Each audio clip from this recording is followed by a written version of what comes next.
number of weeks, reinforced more recently with more than 110 members of parliament. Our full statement runs to more than 25 pages. But please allow me to briefly summarize some specific aspects of our main conclusions. We found that yesterday's election were competitive and professionally managed, with active voter participation. However, the noted efforts to undermine voters' trusts in the electoral process by baselessly questioning its integrity can result in systematic changes. Campaigning was free but highly polarized and marred by harsh rhetoric. In many cases, partisan redistricting resulted in uncompetitive constituency. Also, disclosure mechanisms for campaign finances are generally comprehensive, but loopholes in the regulatory framework make the impact of money in politics less transparent. Many in the diverse media landscape made effort to present accurate information, but polarization and widespread disinformation affected voters' ability to inform themselves. Election administrators enjoyed general confidence, but the politicization of the office of chief election officials and the intimidation of election workers are of concern. Restrictions on international observers in some states are at odds with the OSCE commitments. As mentioned, the campaign was highly competitive, with discussion of the economy and inflation, as well as abortion rights, prominent across the country. So while substantive, we noted that the campaigns by both major parties were intensively divisive and used inflammatory rhetoric. And the vocal refusal by some to accept the legitimacy of the 2020 result had a harmful effect on public discourse and decreased confidence in the system. I would also like to return to a topic that we have repeatedly raised in the past and have previously recommended to address. Citizens living in the District of Columbia and US territories lack full voting rights, and restrictions remain on the voting rights on convicted criminals and persons with intellectual disabilities. These are contrary to commitments that the United States has undertaken within the OSCE. Overall, however, the American people once again demonstrated their commitment to democratic elections in a hard-fought campaign and professionally run process. Unfortunately, we also noted that baseless allegation of fraud continue to have a serious result with harassment and threats to election officials. Certain systematic challenges, such as gerrymandering, enabling politicians to choose their voters rather than the opposite, and the outsized influence of money on campaigning, must be addressed to ensure the equality of the vote. I leave it to my colleagues here to also add any additional conclusions that they would like to raise. As mentioned, at the moment, we are only giving a short snapshot of the main assessment, and the full statement will soon be made available to you all. Thank you. Thank you, Ms. Sederfeld. And now, please, Mr. Pons. Thank you. And first of all, and in the name of the whole delegation and mission, I would like to start by expressing my gratitude to the US authorities for having invited us to observe these midterm elections. It is already our 9th observation mission in the United States. And as the head of delegation, I was really pleased to lead the biggest observation mission in the history of the Parliamentary Assembly. I think this is extremely important. Based on our observations themes, I would like to underline the following. First, we have observed in a country with a solid and robust democracy. Second, the country is facing challenges such as inflation and energy crisis, as many other countries, like mine, for example. These challenges our societies, our daily lives, and of course, our democracies. However, these midterm elections show the strength of how well the country can tackle the global challenges, as well as mirror the state of the world democracy. It is crucial that the United States, as a robust and well-established democracy, continues to demonstrate its commitment to improving its electoral system by increasing the franchise, enhancing election security, and countering misinformation. The entire world has been watching these elections, as the importance is going beyond the US borders. And let me underline that I was really impressed by the professionalism of the poll workers who made the running of election as smooth as for the voters as possible. We were also impressed by the voters' active engagement. Yesterday was not just an election, but the last day of voting in many states. High turnout, it is a clear indication of how important the election for the lives of citizens, as well as for the country's future. Despite the variety of the races, I would like to stress that women representation remains low. It is not unique.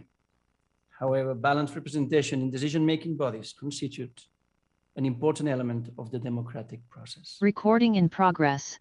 And let me end with one main idea. The challenges of democracy that the US faces are common to many OSCE countries, and we must all work together to ensure that the citizens have trust in their democratic processes. Even in a sensitive, polarized context, voting is a key tool to tackle its challenges and contribute to the strengthening to the overall state of democracy in the world. So I hope this information, this observation can become a lesson learned, and our conclusions will resonate in the mind of voters, politicians, as well as international institutions. Thank you very much, Mr. Pons. And now please, Ms. Zulueta. Good afternoon, and many thanks, ladies and gentlemen, for attending this. Like my colleagues, we are particularly grateful as members of the ODIHR mission for the invitation, but also the assistance of the United States authorities, the State Department in particular, but also the members of the election administration who right across the country in different states took some of their precious time to enable us to report on these elections. As it was mentioned, on election day, we had an unprecedented number of parliamentarians observing the process yesterday. But our part of the mission arrived in the country at the end of September. We opened our office in Washington, D.C. on the 27th, We were joined by 40 long-term observers from different participating OSCE states. And on the 4th of October, they were deployed across the country and have been reporting back to us ever since. Like us, and they are still there following the count. And like us, they will remain in the country after the election to look at the ongoing litigation. And we will not be here for the probable announcement of all the final results, but we will be better placed to assess in our final report, which will be published probably 2 months from now, the overall picture which these elections present. Our mandate was to assess the conduct of these elections for their compliance with what are called OSCE commitments.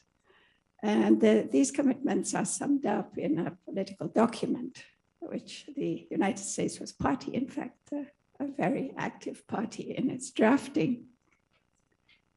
And we also try and assess for whether it's compliance with international commitments to which the United States is party, and above all, local national legislation.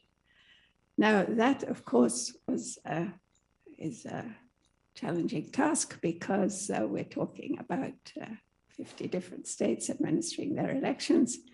And these states have passed close to, perhaps, yes, more than 400 amendments and new rules and regulations since the last elections. Are we attempted to assess the impact of these changes on the elections themselves? The fact they were challenges in the courts is another thing that we had to follow through, because the courts' decisions shape the legislation, the rules. There is a strong principle in the United States, the so-called Purcell principle, which advises that court decisions should not be taken close to elections, but the process is such that in some cases we had the impact felt right up to voting day, with cases on redistricting still open, leading to uncertainty for both the candidates and the administration. As Madam Sederfeld pointed out, we tried to take a good look at redistricting because of the 2020 census and the reapportionment of a number of seats in the House. So, and on that issue, yes, our findings were that some, what is, partisan redistricting did impact the elections, and it does not guarantee the representativeness that both national and international standards would indicate. We looked at the campaign environment while we were here, and yes, in some ways, it was quite a tense build-up to yesterday, which is one of the reasons why I think, like citizens, we appreciated the very professional way in which, in the number of polling stations we were able to observe, which the state size of this country was limited, it was extremely professionally administered with a very, very supportive system of assistance for voters. And the fact there were no serious incidents was one of great satisfaction for all. But the threats did accompany the campaign and indeed preceded it, threats against the election administration itself, of which we also had reported cases to our observers, and against the candidates. All this concern was particularly was enhanced following the attack on the husband of the Speaker of the House. It has to be said that much of the fury vented on social media, which, like mainstream media, we have attempted to observe and assess, and indeed we monitor the media.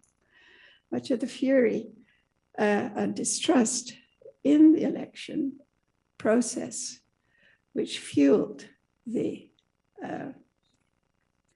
aggressiveness in some cases, and indeed the attack on Mr. Pelosi, spring from the events following the last presidential election and the baseless claims that it was rigged. Trust in a system is one of the aspects of an election we try to assess, and it's particularly important in such a large country with such a complex system, and has traditionally been an important component. Given the central role of machines in the US election process, transhere, once again, was one of the issues we tried to look at, and the measures that were taken to reinforce it. In that respect, our interlocutors were, on the whole, confident, and the issue did not come up in the same way, at least in the earlier phases of campaigning, that it had in the past. So here we have strong federal and local initiatives to ensure the security of the system. Campaign finance, always of key importance in any election, and particularly in a contest in which the strength of candidates is measured by their ability to raise and spend money, is an aspect of the election we looked at closely. We thank those who found time to brief us, both at the Federal Election Commission and across the country. The disclosure of incomes and expenditures by candidates and parties and committees provides reasonable transparency of their funding, we found. But it is undermined by the lack of disclosure by tax-exempted organizations involved in the campaign, raising concerns over the undue influence of interest groups over candidates and obscuring voters' awareness of the influence such interest groups may have. Furthermore, the legally required separation between campaigns and independent committees, the non-coordination, is apparently quite easily circumvented and has limited effect. The Federal Election Commission's enforcement capability is frequently affected by the inability to muster the votes required to make a decision, and by the prosecutorial discretion to dismiss administrative complaints, leaving such complainants without legal recourse. And last but anything but least, the media. As I mentioned, we did monitor media, and as we always do, but now we add to that the very substantial challenge of assessing the impact of social media.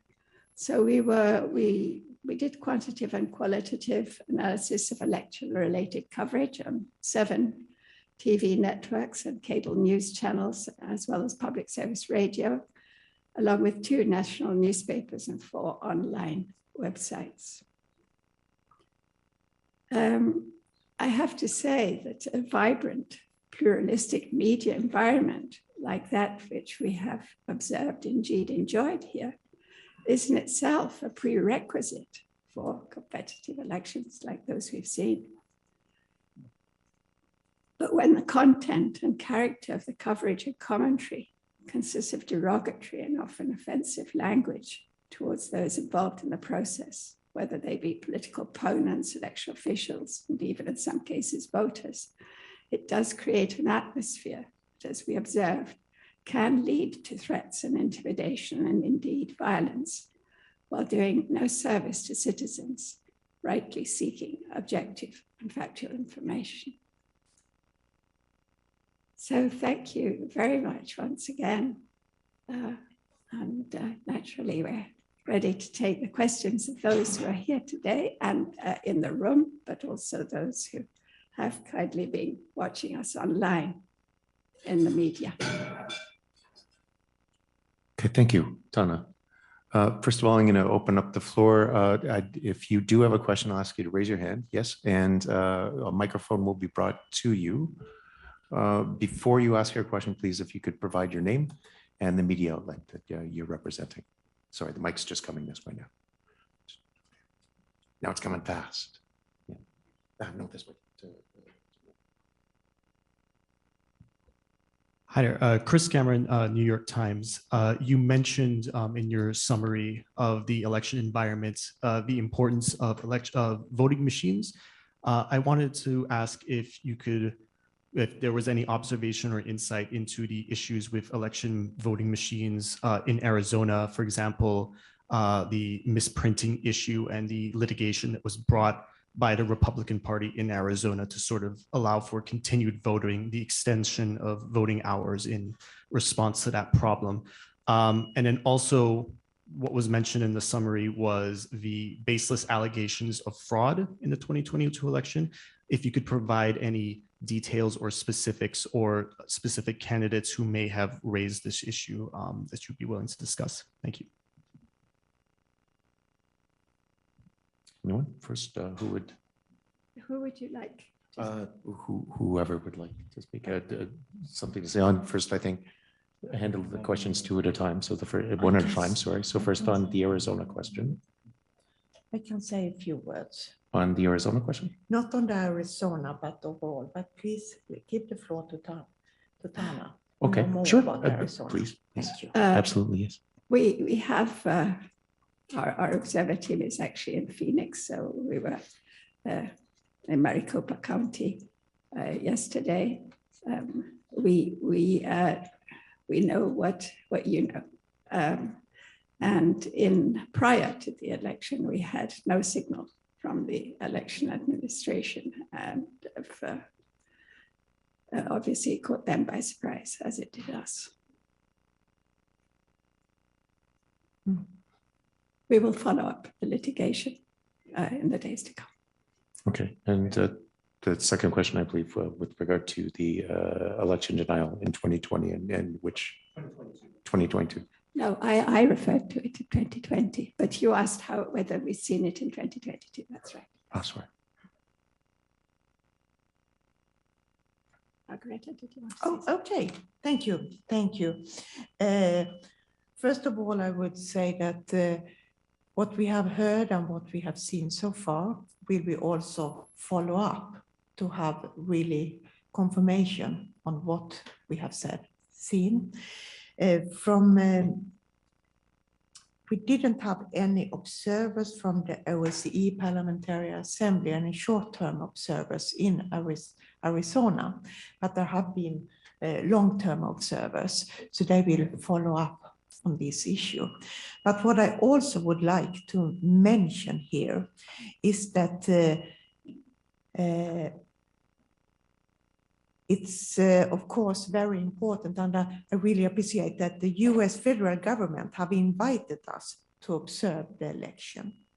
And I think that this also, it's demonstrated that there is a willingness to be transparent about the process and democracy, and it shows also that it's not only this election, it's all over the year, because we have been invited for all elections since it's ninth election we observe here, and this is very, very important, of course. And I think this shows the openness and transparency and willingness to also have international observers of place in the country. But this is also, it means that we have to be responsible for what we say, and that's related to what I mentioned with we need to also investigate and have facts when we speak out, and also to dig a little bit deeper in some questions. Thank you. But regarding the candidates, yes, during the campaign we observed. can't out of the top of my head remember, but in the rallies which we observed candidates declaring the fact that they believe that the presidential election in 2020 was rigged. And we then also refer to the findings of media that which proportion of candidates to the House, but we actually observed instances, and some of these people appear to have been elected. So we were looking at both the candidates to Congress and candidates to the offices of state, Secretary of State and Governor. So those were the candidates we observed fell in those three categories. The numbers, I can't remember off the top of my head, but they're there in the statement. So we can fish them out for you and you'll see them in a few minutes. Okay, I'll come up then. We have a question coming from the Zoom feed here, and this has been submitted by Jennifer Hansler from CNN. She said there was mention of restrictions on observers in some states. Which states and what were the restrictions? Yes, I could say, Please. thank you. I could say in some, the legislation for how to perform an election here in US is very much up to the different states, to the independent states to decide about. And this gives us restriction in some way where we are allowed to be let in the polling station and where we can go in. And we have focused to observe, of course, and to send observers to those states where we are let in the polling stations. So we don't have to stand outside. And I haven't all the states in my head. It's in the paper booklet that you will receive later, but there are maybe 15. Yeah, it's 15 states who don't let us in the polling stations. But in those states who let us observe, we have been well received and we have also been welcomed and welcome to observe without any restrictions. They fall into three categories: those which explicitly allow for, those which explicitly do not allow, and those which do not actually clarify the status of international observers. And even there, sometimes the interpretation of this legal silence, as it were, is interpreted differently by different counties. We were very attentive to observe the law as it stands in every part of the country we observed.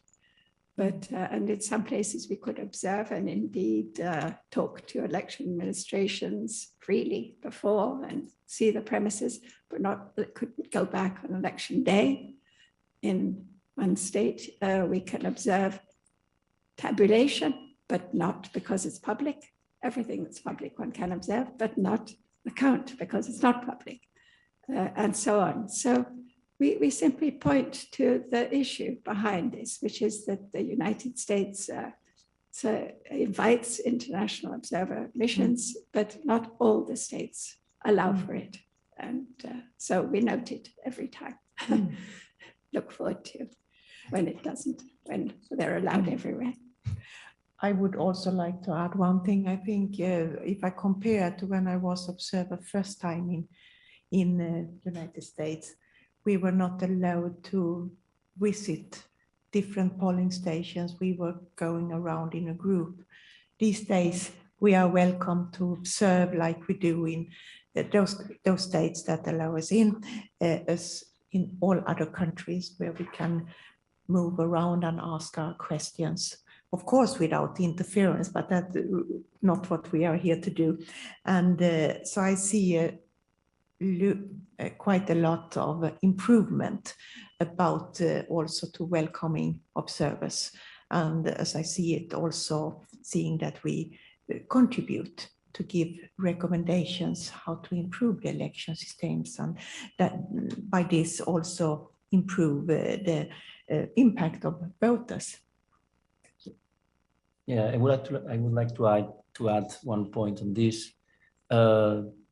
During the last 24 hours, last 12 hours, we have compiled all the feedback from the more than 130 observers that were observing on the D-Day and the stage in which we were allowed. And the first feedback is that it was very positive, very good observation, no incidents, extremely very good circuit of information, no tension, and little incidents, non-incidents actually. So this is a qualitative information, very, let's say, hot information after 12 hours, after 12 hours during the last night compiling, but I think it's quite successful, at least for, at least at the first view. So thank you. All right, and one last question then, for which time's out well. This question is actually from FM 98.7 in South Africa. And for Ms. Zulueta, to what extent was this election free, fair, and credible? And what elements did you take into consideration on making this judgment? If I should say what important for us, it's of course the Copenhagen document from 1990, which the United States government has committed to adhere to. And it's saying to ensure that voters are cast by secret ballot and by equivalent free voting procedures, and that they are content and reported honestly, with the officials' results made public. And the United States government has committed to do this, and all the three branches of the government should work to ensure this commitment is upheld. And this is the commitment that US have undertaken, and this is also what we follow up. And we do it in different ways, but I think this commitment is important, and that's also what we refer to, and could see that it's a free election, and the secrecy is also respected. Of course, we're talking about an ongoing process, because the elections are not entirely over. And as we entered this room, not all the races were decided that we were observing. But yes, and that is why we report on the state of things as they stand. And as my colleagues have pointed out, the reports we have report of an election in line. The issues, the manner in which we observe and assess, I think I tried to summarize in my presentation, so I won't go back on that. But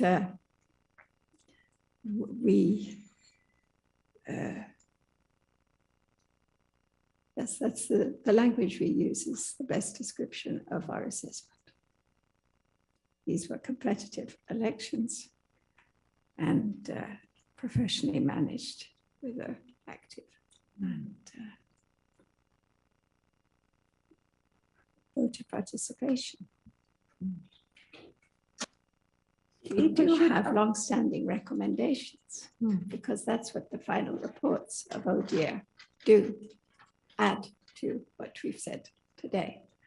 And some of these long-standing recommendations, as we mentioned before, have not been addressed.